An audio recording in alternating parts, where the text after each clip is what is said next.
ನಮಸ್ಕಾರ ಗೆಳೆಯರೆ. ಒಮ್ಮೆ ಕಣ್ಮುಚ್ಚಿ ಈ ಶಬ್ದವನ್ನು ಕೇಳಿ. ಇದು ನಾಸಾದ ಬಾಹ್ಯಾಕಾಶ ನೌಕೆಗಳು ಸೂರ್ಯನ ಅಂತರಾಳದಲ್ಲಿ ರೆಕಾರ್ಡ್ ಮಾಡಿದ ಶಬ್ದ. ಆಶ್ಚರ್ಯವೇನಪ್ಪ ಅಂತಂದರೆ ಇದು ನಮ್ಮ ಪುರಾತನ ಓಂಕಾರದ ನಾದಕ್ಕೆ 100% ಹೋಲಿಕೆ ಆಗುತ್ತೆ. ಶಬ್ದ ಅಂತ ಅಂದರೆ ಕೇವಲ ಗಾಳಿಯಲ್ಲಿ ತೇಲಿ ಬರುವ ಅಲೆಗಳಲ್ಲ. ಶಬ್ದಕ್ಕೆ ಒಂದು ವಸ್ತುವಿನ ಅಣುಗಳನ್ನು ಚದುರಿಸುವ ಅಥವಾ ಹೊಸದಾಗಿ ನಿರ್ಮಿಸುವ ಅದ್ಭುತ ಶಕ್ತಿ ಇದೆ. ಒಂದು ಹೈಪಿಚ್ ಶಬ್ದ ಗಾಜನ್ನು ಪುಡಿ ಮಾಡಬಲ್ಲದು ಅಂತ ಅಂದರೆ ಸರಿಯಾದ ಫ್ರೀಕ್ವೆನ್ಸಿಯ ಒಂದು ಮಂತ್ರ ನಮ್ಮ ದೇಹದ ಒಳಗಿರುವ DNA ಮಟ್ಟದಲ್ಲಿ ಬದಲಾವಣೆ ತರಲು ಸಾಧ್ಯವಿಲ್ವೇ? ಇವತ್ತು ವಿಶ್ವದ ದೊಡ್ಡ ದೊಡ್ಡ ವಿಜ್ಞಾನಿಗಳು ಕ್ವಾಂಟಮ್ ಫಿಸಿಕ್ಸ್ ಮೂಲಕ ಯಾವುದನ್ನು ವೈಬ್ರೇಷನಲ್ ಫ್ರೀಕ್ವೆನ್ಸಿ ಎಂದು ಕರೆಯುತ್ತಿದ್ದಾರೋ ಅದನ್ನು ನಮ್ಮ ಋಷಿಮುನಿಗಳು ಸಾವಿರಾರು ವರ್ಷಗಳ ಹಿಂದೆಯೇ ಮಂತ್ರಗಳ ರೂಪದಲ್ಲಿ ನಮಗೆ ನೀಡಿದ್ರು. ಆದರೆ ಈ ಜ್ಞಾನ ನಮಗೆ ಸಿಕ್ಕಿದ್ದು ಹೇಗೆ?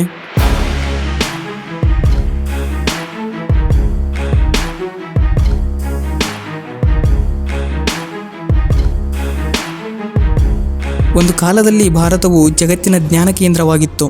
ಅದಕ್ಕೆ ಸಾಕ್ಷಿ ನಳಂದ ವಿಶ್ವವಿದ್ಯಾಲಯ. 5ನೇ ಶತಮಾನದಲ್ಲಿ ಸ್ಥಾಪಿತವಾದ ಈ ವಿಶ್ವವಿದ್ಯಾಲಯವು ಕೇವಲ ಒಂದು ಶಿಕ್ಷಣ ಸಂಸ್ಥೆಯಾಗಿರಲಿಲ್ಲ. ಮಂತ್ರ, ವಿಜ್ಞಾನ, ಖಗೋಳಶಾಸ್ತ್ರ ಮತ್ತು ಗಣಿತದ ಅತಿದೊಡ್ಡ ಖಜಾನೆಯಾಗಿತ್ತು. 10,000ಕ್ಕೂ ಹೆಚ್ಚು ವಿದ್ಯಾರ್ಥಿಗಳು ಮತ್ತು 2,000ಕ್ಕೂ ಹೆಚ್ಚು ಗುರು ಆಚಾರ್ಯರು ಇಲ್ಲಿದ್ದರು. ಇಲ್ಲಿನ ಲೈಬ್ರರಿ ಎಷ್ಟು ದೊಡ್ಡದಿತ್ತು ಅಂತ ಅಂದರೆ ಅದಕ್ಕೆ ಇದನ್ನು ಧರ್ಮಗಂಜ್ ಎಂದು ಕರೆಯುತ್ತಿದ್ದರು. ಧರ್ಮಗಂಜ್ ಅನ್ನೋ ಪದದ ಅರ್ಥ ಜ್ಞಾನದ ಪರ್ವತ ಅಂತ. ಇದರಲ್ಲಿ ರತ್ನಸಾಗರ, ರತ್ನೋದಧಿ ಮತ್ತು ರತ್ನರಂಜಕ ಎಂಬ 3 ಬೃಹತ್ ಕಟ್ಟಡಗಳಿದ್ದವು. 1193ರಲ್ಲಿ ನಡೆದ ಆ ಒಂದು ಘಟನೆ ಭಾರತದ ಇತಿಹಾಸವನ್ನೇ ಬದಲಿಸಿಬಿಡ್ತು. ಭಕ್ತಿಯಾರ್ ಖಿಲ್ಜಿ ಎಂಬ ಕ್ರೂರ ಆಕ್ರಮಣಕಾರ ನಳಂದವನ್ನು ಧ್ವಂಸಗೊಳಿಸಲು ಆಕ್ರಮಣ ಮಾಡ್ತಾನೆ. ಅಲ್ಲಿನ ಜ್ಞಾನವನ್ನು ಕಂಡು ಸಹಿಸದ ಆತ ಇಡೀ ವಿಶ್ವವಿದ್ಯಾಲಯಕ್ಕೆ ಬೆಂಕಿ ಹಚ್ತಾನೆ. ನಿಮಗೆ ಗೊತ್ತಾ, ನಳಂದಾದ ಲೈಬ್ರರಿಯಲ್ಲಿ ಎಷ್ಟು ಪುಸ್ತಕಗಳಿದ್ದವು ಅಂತ ಅಂದರೆ ಆ ಬೆಂಕಿ ಆರಿ ಹೋಗಲು ಬರೋಬ್ಬರಿ 3 ತಿಂಗಳು ಬೇಕಾಯಿತು. ಹೌದು, ಸಾವಿರಾರು ವರ್ಷಗಳ ಸಂಶೋಧನೆಗಳು, ಸನಾತನ ಮಂತ್ರ ವಿಜ್ಞಾನದ ರಹಸ್ಯಗಳು ಕೇವಲ 3 ತಿಂಗಳಲ್ಲಿ ಬೂದಿಯಾಗಿ ಹೋದವು. ಅಲ್ಲಿ ಸುಟ್ಟು ಹೋದ ಲಕ್ಷಾಂತರ ಪುಸ್ತಕಗಳಲ್ಲಿ ಮಂತ್ರಗಳ ಶಬ್ದ ತರಂಗಗಳ ಬಗ್ಗೆ ಇದ್ದ ಆಳವಾದ ವಿಜ್ಞಾನವೂ ಒಂದಾಗಿತ್ತು. ಅಂದು ನಳಂದ ಉರಿಯದಿದ್ದರೆ ಬಹುಶಃ ಇವತ್ತು ನಾವು ಮಂತ್ರಗಳ ಶಕ್ತಿಯನ್ನು ಸಾಬೀತುಪಡಿಸಲು ಆಧುನಿಕ ವಿಜ್ಞಾನದ ಸರ್ಟಿಫಿಕೇಟ್ಗಾಗಿ ಕಾಯಬೇಕಾಗಿರಲಿಲ್ಲ. ಮಂತ್ರಗಳು ಕೇವಲ ಧಾರ್ಮಿಕ ನಂಬಿಕೆಯಲ್ಲ, ಅವುಗಳು ಮಾನವ ಮೆದುಳನ್ನು ಹ್ಯಾಕ್ ಮಾಡುವ ಅತ್ಯಂತ ಪುರಾತನ ಆಡಿಯೋ ಟೆಕ್ನಾಲಜಿ. ಇವತ್ತಿನ ಈ ವಿಶೇಷ ಸಂಚಿಕೆಯಲ್ಲಿ ನಮ್ಮ ಸಂಪ್ರದಾಯದ ಸನಾತನ ಧರ್ಮದ ಮಂತ್ರಗಳ ಹಿಂದಿರುವ ಸೈಂಟಿಫಿಕ್ ಪ್ರೂಫ್ ನಾವು ನಿಮ್ಮ ಮುಂದೆ ಇಡಲಿದ್ದೇವೆ. ಸ್ಕಿಪ್ ಮಾಡದೆ ಕೊನೆವರೆಗೂ ನೋಡಿ.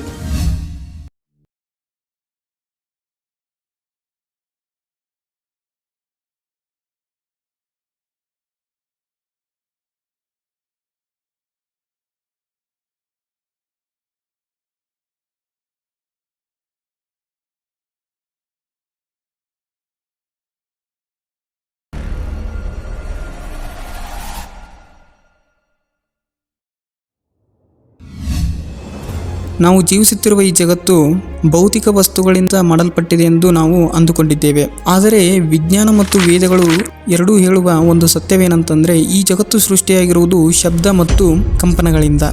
ಒಂದು ಕಡೆ ಮಾಡರ್ನ್ ಫಿಸಿಕ್ಸ್ನ ಸ್ಟ್ರಿಂಗ್ ಥಿಯರಿ ಪ್ರತಿಯೊಂದು ಅಣುವು ಕಂಪಿಸುತ್ತಿದೆ ಎನ್ನುತ್ತದೆ. ಇನ್ನೊಂದು ಕಡೆ ನಮ್ಮ ಉಪನಿಷತ್ತುಗಳು ಸರ್ವ ಕಲಿವಿದಂ ಬ್ರಹ್ಮ ಮತ್ತು ನಾದಬಿಂದು ಎನ್ನುವ ಮೂಲಕ ಇಡೀ ಸೃಷ್ಟಿ ಕಂಪನಗಳ ಆಟ ಎಂದು ಸಾವಿರಾರು ವರ್ಷಗಳ ಹಿಂದೆಯೇ ಸಾರಿದ್ದವು. ಮಂತ್ರಗಳು ಕೇವಲ ಸಾಂಪ್ರದಾಯಿಕ ಶ್ಲೋಕಗಳಲ್ಲ, ಅವುಗಳು ನಮ್ಮ ಮೆದುಳಿನ ಮೇಲೆ ಕೆಲಸ ಮಾಡುವ ಆಡಿಯೋ ಫಾರ್ಮುಲಾಗಳು. ಹೇಗೆ ಆಧುನಿಕ ವಿಜ್ಞಾನವು ಸೌಂಡ್ ಫ್ರೀಕ್ವೆನ್ಸಿ ಬಳಸಿ ಕ್ಯಾನ್ಸರ್ ಕೋಶಗಳನ್ನು ನಾಶಪಡಿಸಲು ಸಂಶೋಧನೆ ನಡೆಸುತ್ತಿದೆಯೋ ಹಾಗೆಯೇ ನಮ್ಮ ಋಷಿಗಳು ಮಂತ್ರಗಳ ಮೂಲಕ ಮಾನಸಿಕ ಮತ್ತು ದೈಹಿಕ ಸಮತೋಲನ ಸಾಧಿಸುವ ಕಲೆಯನ್ನು ನಮಗೆ ಉಡುಗೊರೆಯಾಗಿ ನೀಡಿದ್ದಾರೆ.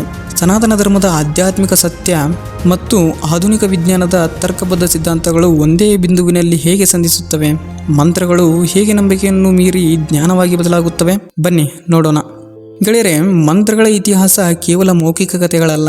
ಜಗತ್ತಿನ ಅತ್ಯಂತ ಹಳೆಯ ಗ್ರಂಥವೆಂದು ಗುರುತಿಸಲ್ಪಟ್ಟಿರುವ ಋಗ್ವೇದವೇ ಇದಕ್ಕೆ ಮೊದಲ ಸಾಕ್ಷಿ. ಜರ್ಮನ್ ವಿದ್ವಾಂಸ ಮ್ಯಾಕ್ಸ್ ಮುಲ್ಲರ್ ಅವರು ಭಾರತದ ಈ ವೇದಗಳ ಬಗ್ಗೆ ಸಂಶೋಧನೆ ನಡೆಸಿದಾಗ ಅಲ್ಲಿನ ಮಂತ್ರಗಳ ಛಂದಸ್ಸು ಮತ್ತು ಗಣಿತದ ನಿಖರತೆಯನ್ನು ಕಂಡು ಬೆರಗಾಗಿದ್ದರು.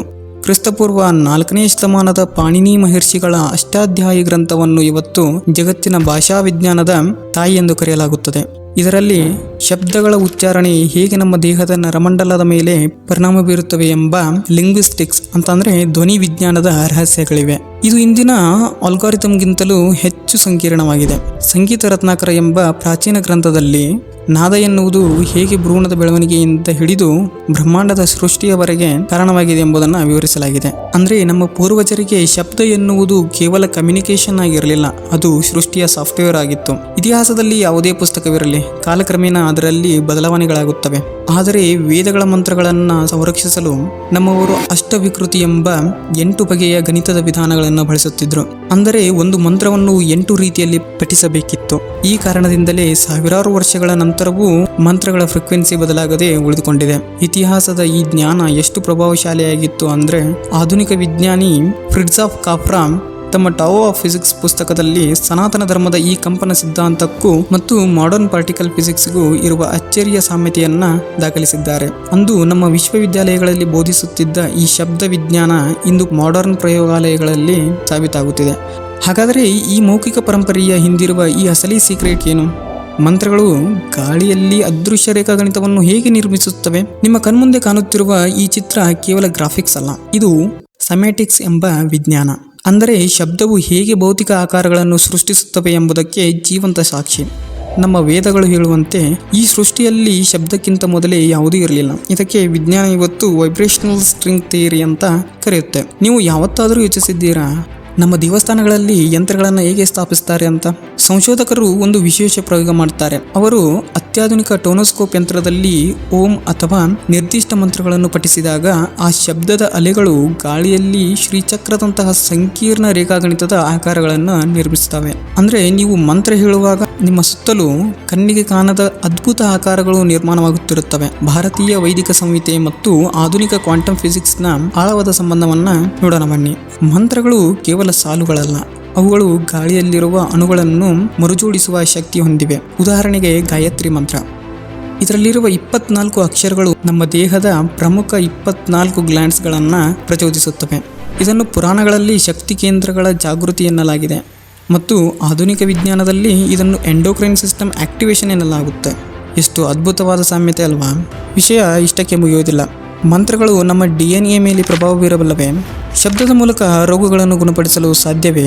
ಈ ಎಲ್ಲ ಪ್ರಶ್ನೆಗಳಿಗೆ ಉತ್ತರವಾಗಿ ನಮ್ಮ ಪೂರ್ವಜರು ನಾದೋಪಾಸನೆ ಎಂಬ ವಿಜ್ಞಾನವನ್ನೇ ನೀಡಿದ್ದಾರೆ. ಇದು ಬರೀ ನಂಬಿಕೆಯಲ್ಲ, ಇದು ಪ್ರಕೃತಿಯನ್ನು ನಿಯಂತ್ರಿಸುವ ಹೈ ಲೆವೆಲ್ ಎಂಜಿನಿಯರಿಂಗ್. ಭಗವದ್ಗೀತೆಯ 7ನೇ ಅಧ್ಯಾಯ 8ನೇ ಶ್ಲೋಕದಲ್ಲಿ ಶ್ರೀಕೃಷ್ಣ ಹೇಳ್ತಾರೆ, ಸರ್ವ ವೇದಗಳ ಮೂಲವಾದ ಓಂಕಾರ ನಾನೇ ಮತ್ತು ಆಕಾಶದಲ್ಲಿ ಹರಡಿರುವ ಶಬ್ದ ಅಥವಾ ಕಂಪನ ನಾನೇ ಅಂತ. ಅಂದ್ರೆ ನಾವು ಮಂತ್ರ ಪಠಿಸಿದಾಗ ನಾವು ನೇರವಾಗಿ ಆ ದೈವಿಕ ಶಕ್ತಿಯ ಕಂಪನದೊಂದಿಗೆ ಕನೆಕ್ಟ್ ಆಗುತ್ತಿದ್ದೇವೆ ಎಂದು ಅರ್ಥ. ಇನ್ನು ಮಾಂಡೋಕ್ಯ ಉಪನಿಷತ್ ಬಗ್ಗೆ ಮಾತನಾಡಲೇಬೇಕು. ಇದು ಕೇವಲ ಓಂಕಾರದ ಮೇಲೆ ರಚಿತವಾದ ಗ್ರಂಥ. ಇದರಲ್ಲಿ ಅ, ಉ, ಮ ಎಂಬ 3 ಅಕ್ಷರಗಳು ನಮ್ಮ ಜಾಗೃತ, ಸ್ವಪ್ನ ಮತ್ತು ಸುಷುಪ್ತಿ ಸ್ಥಿತಿಗಳನ್ನು ಪ್ರತಿನಿಧಿಸುತ್ತವೆ ಎನ್ನಲಾಗಿದೆ. ವಿಜ್ಞಾನದ ಭಾಷೆಯಲ್ಲಿ ಹೇಳಬೇಕೆಂದರೆ ಇದು ನಮ್ಮ ಮೆದುಳಿನ ಆಲ್ಫಾ, ಬೀಟಾ ಮತ್ತು ತೀಟಾ ತರಂಗಗಳ ಮೇಲೆ ಪ್ರಭಾವ ಬೀರುವ ವಿಜ್ಞಾನ. ಇನ್ನು ವೇದಗಳ ಮಾತೆ ಎನ್ನಲಾಗುವ ಗಾಯತ್ರಿ ಮಂತ್ರಕ್ಕೆ ಬರೋಣ. ಈ ಮಂತ್ರದಲ್ಲಿ 24 ಅಕ್ಷರಗಳಿವೆ. ಯೋಗ ಚೂಡಾಮಣಿ ಉಪನಿಷತ್ತಿನ ಪ್ರಕಾರ ನಮ್ಮ ದೇಹದಲ್ಲಿ 72,000 ನಾಡಿಗಳಿವೆ. ಗಾಯತ್ರಿ ಮಂತ್ರದ ಉಚ್ಚಾರಣೆಯು ಈ ನಾಡಿಗಳ ಮೂಲಕ ಹರಿಯುವ ಪ್ರಾಣಶಕ್ತಿಯನ್ನು ಶುದ್ಧೀಕರಿಸುತ್ತವೆ. ಇದು ಬರೀ ಧಾರ್ಮಿಕ ಕ್ರಿಯೆಯಲ್ಲ, ಇದು ನಿಮ್ಮ ಶರೀರದ ಒಳಗಿರುವ ಶಕ್ತಿಯನ್ನು ರೀಪ್ರೋಗ್ರಾಮ್ ಮಾಡುವ ವಿಧಾನ. ಇನ್ನು ಕೃಷ್ಣ ಯಜುರ್ವೇದದ ತೈತ್ತೀರಿಯ ಸಂಹಿತೆಯಲ್ಲಿ ಶಬ್ದವನ್ನು ವಾಕ್ಯೆಂದು ಕರೆಯಲಾಗಿದೆ. ಇಲ್ಲಿ ಒಂದು ರಹಸ್ಯವಿದೆ. ಶಬ್ದವು 4 ಹಂತಗಳಲ್ಲಿರುತ್ತವೆ: ವೈಖರಿ, ಮಧ್ಯಮ, ಪಶ್ಯಂತಿ ಮತ್ತು ಪರ. ವೈಖರಿ ನಾವು ಆಡುವ ಮಾತು, ಮಧ್ಯಮ ಮನಸ್ಸಿನಲ್ಲಿರುವ ಶಬ್ದ, ಪಶ್ಯಂತಿ ಶಬ್ದದ ದೃಶ್ಯ ರೂಪ ಮತ್ತು ಪರ ಮೂಲ ಶಕ್ತಿ. ಮಂತ್ರಗಳು ನಮ್ಮನ್ನು ಈ ಪರ ಅಥವಾ ಸುಪ್ತ ಚೇತನದ ಹಂತಕ್ಕೆ ಕರೆದೊಯ್ಯುತ್ತವೆ. ಅಂದರೆ ನೋಡಿ, ಅಂದು ಋಷಿಗಳು ಹೇಳಿದ ಈ ಶ್ಲೋಕಗಳ ಅರ್ಥ ಕೇವಲ ಪೂಜೆಗೆ ಸೀಮಿತವಾಗಿರಲಿಲ್ಲ, ಅದು ಮಾನವನ ಅಸ್ತಿತ್ವದ ಮೂಲವನ್ನು ತಲುಪುವ ರಸ್ತೆಯಾಗಿತ್ತು. ವಿಜ್ಞಾನ ಇವತ್ತು ಸೌಂಡ್ ಹೀಲಿಂಗ್ ಬಗ್ಗೆ ಸಂಶೋಧನೆ ಮಾಡುತ್ತಿದೆ, ಆದರೆ ನಮಗೆ ಇದು ಸಾವಿರಾರು ವರ್ಷಗಳ ಹಿಂದೆಯೇ ವೇದಗಳ ಮೂಲಕ ಲಭ್ಯವಾಗಿತ್ತು. ಹಾಗಾದರೆ ಈ ಶ್ಲೋಕಗಳ ಹಿಂದಿರುವ ಅಸಲಿ ಸೈನ್ಸ್ ಏನು?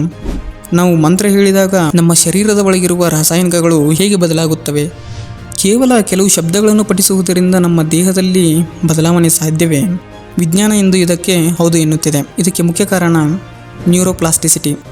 ನಾವು ಮಂತ್ರಗಳನ್ನು ಉಚ್ಚರಿಸುವಾಗ ನಮ್ಮ ನಾಲಿಗೆಯು ಮೇಲ್ಭಾಗದ ಅಂಗುಗಳನ್ನು ಪ್ಯಾಲೆಟನ್ನು ಸ್ಪರ್ಶಿಸುತ್ತದೆ. ಅಲ್ಲಿರುವ 84 ಅಕ್ಯುಪಂಕ್ಚರ್ ಪಾಯಿಂಟ್ಸ್ ನೇರವಾಗಿ ನಮ್ಮ ಮೆದುಳಿನ ಹೈಪೋಥಾಲಮಸ್ ಅನ್ನು ಪ್ರಚೋದಿಸುತ್ತವೆ. ಇದರಿಂದ ನಮ್ಮ ದೇಹದಲ್ಲಿ ಡೋಪಮೈನ್ ಮತ್ತು ಸೆರೋಟೋನಿನ್ ಎಂಬ ಹ್ಯಾಪಿ ಹಾರ್ಮೋನ್ ಬಿಡುಗಡೆಯಾಗುತ್ತವೆ. ಇದು ಕೇವಲ ಭಕ್ತಿಯಲ್ಲ, ಇದು ಮೆದುಳಿನ ಕೆಮಿಸ್ಟ್ರಿಯನ್ನು ಬದಲಿಸುವ ಪ್ರಕ್ರಿಯೆ. ಸಂಶೋಧನೆಗಳ ಪ್ರಕಾರ ಗಾಯತ್ರಿ ಮಂತ್ರ ಅಥವಾ ಓಂಕಾರವನ್ನು ಪಠಿಸುವಾಗ ನಮ್ಮ ಮೆದುಳು ಬೀಟಾ ಸ್ಥಿತಿಯಿಂದ ಅಂದರೆ ಒತ್ತಡದ ಸ್ಥಿತಿಯಿಂದ ಅಲ್ಫಾ ಮತ್ತು ತೀಟಾ ಸ್ಥಿತಿಗೆ ತಲುಪುತ್ತದೆ. ಈ ಸ್ಥಿತಿಯಲ್ಲಿ ನಮ್ಮ ರೋಗ ನಿರೋಧಕ ಶಕ್ತಿ ಮತ್ತು ದೈಹಿಕ ನೋವುಗಳು ಕಡಿಮೆಯಾಗುತ್ತವೆ.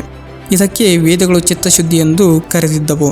ಇನ್ನೊಂದು ರೋಚಕ ವಿಷಯವೇನೆಂದರೆ ಫ್ರೀಕ್ವೆನ್ಸಿ ಹೀಲಿಂಗ್. 528 ಹರ್ಟ್ಸ್ ಆವರ್ತನವನ್ನು ವಿಜ್ಞಾನಿಗಳು ಲವ್ ಫ್ರೀಕ್ವೆನ್ಸಿ ಅಥವಾ DNA ರಿಪೇರಿ ಫ್ರೀಕ್ವೆನ್ಸಿ ಎಂದು ಕರೆಯುತ್ತಾರೆ. ನಮ್ಮ ಅನೇಕ ಪ್ರಾಚೀನ ಮಂತ್ರಗಳು ಸರಿಯಾದ ಸ್ವರದಲ್ಲಿ ಪಠಿಸಿದಾಗ ಇದೇ ರೀತಿಯ ಹಿತಕರವಾದ ಆವರ್ತನಗಳನ್ನು ಸೃಷ್ಟಿಸುತ್ತವೆ. ಅಂದರೆ ಮಂತ್ರಗಳು ನಮ್ಮ ಜೀವಕೋಶಗಳ ಮಟ್ಟದಲ್ಲಿ ಅಂದರೆ ಸೆಲ್ಯುಲಾರ್ ಲೆವೆಲ್ ಕೆಲಸ ಮಾಡುತ್ತವೆ. ಕ್ವಾಂಟಮ್ ಫಿಸಿಕ್ಸ್ನ ಅಬ್ಸರ್ವ್ ಎಫೆಕ್ಟ್ ಬಗ್ಗೆ ಕೇಳಿದ್ದೀರಾ?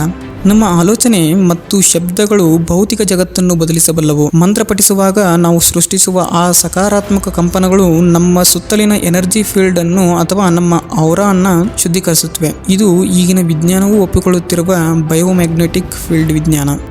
ನೋಡಿ ಗೆಳೆಯರೆ, ನಮ್ಮ ಪೂರ್ವಜರು ಇದನ್ನೆಲ್ಲ ಸಾವಿರಾರು ವರ್ಷಗಳ ಹಿಂದೆಯೇ ಕಂಡುಕೊಂಡಿದ್ರು. ಅವರು ಕೇವಲ ಮಂತ್ರಗಳನ್ನು ಓದುತ್ತಿರಲಿಲ್ಲ, ಬದಲಿಗೆ ಅವುಗಳನ್ನು ಒಂದು ಸಾಧನವಾಗಿ ಬಳಸುತ್ತಿದ್ದರು.